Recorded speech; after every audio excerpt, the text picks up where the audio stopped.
Hey guys, Scaron here and welcome back to my channel today. I'm actually very excited for this video today as it is going to be a comparison between all three of the exotic swords. That is right, in this episode of Destiny Weapon Comparison, we're going to be looking at the differences and similarities between the Raze Lighter, the Boltcaster, and the Dark Drinker exotic swords. Now, it took me absolutely forever to obtain all three of these swords, so remember, if you do enjoy the video, then I would really appreciate a like rating being left on it. Alright, for those of you who are not aware, and are new to Destiny weapon comparisons, basically in this series I take different weapons within Destiny and I break them down and compare them based on their design, usefulness in different situations in their game, how I like their handling, as well as a mystery miscellaneous category that changes in each episode. As we are comparing items that you can't really aim with in this episode and all of the swords do feel the same, there will be no handling category in this episode. Also remember that all of this is purely my opinion. If you do not agree with me for some reason, don't get angry. Make sure you tell me why you don't agree with me in the comment section below. So, for the first category, we're going to be looking at the designs of all three weapons. Now, this is a very tough decision. All three of these swords look absolutely crazy, and I definitely appreciate all the design work that went into them. After much consideration, though, I have decided that I really like the Raze Lighter the best. The jagged but sleek design really nails the idea of this being monster of a sword. While the other two look amazing as well, the Boltcaster's design seems a little bit impractical and seems like it would make the sword kind of fragile, and the Dark Drinker just seems too clunky when compared to the Raze Lighter. Like I said, overall, the Raze Lighter does a great job of capturing the idea of being just a devastating sword.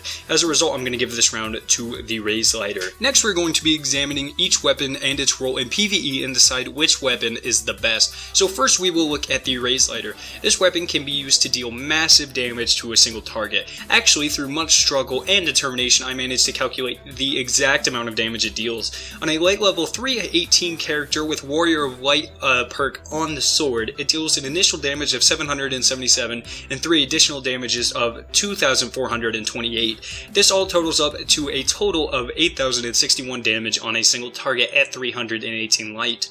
Next, the Dark Drinker's special ability spins you around, dealing damage to either a large group of enemies or a single target.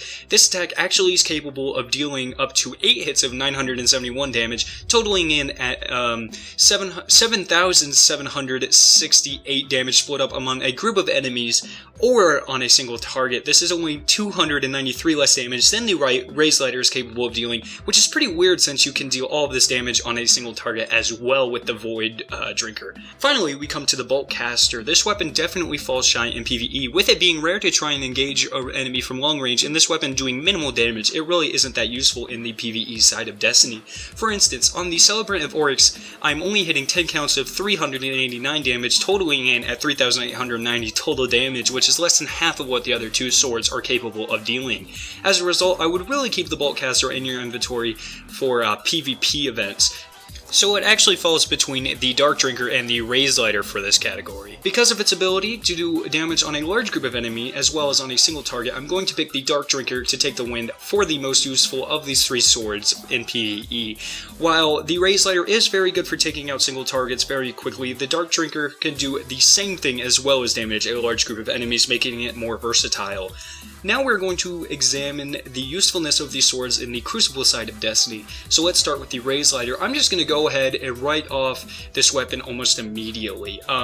The exotic perk is pretty much wasted in Crucible. There's no need to single out one target and do that much damage. Any legendary sword can do the exact same amount of damage without taking your exotic slot, so we're just going to drop that one off.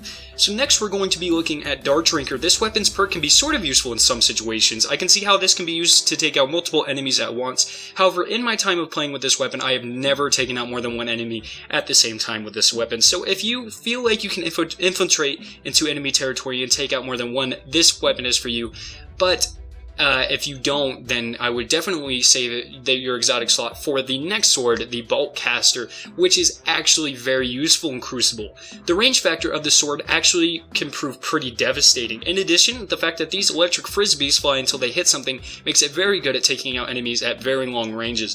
The only problem is aiming the projectiles, but if you get that skill down, you will be able to use this weapon extremely well. As you can see in the background gameplay, it can take people out of their supers. It's extremely devastating just from like around corners and stuff, and as a result, the Boltcaster definitely takes the reward for the most proficient of these exotic swords in the Crucible side of Destiny. So now we are in the final round, which is the Miscellaneous round. For this episode, this category is going to be which one of these swords is the easiest to obtain.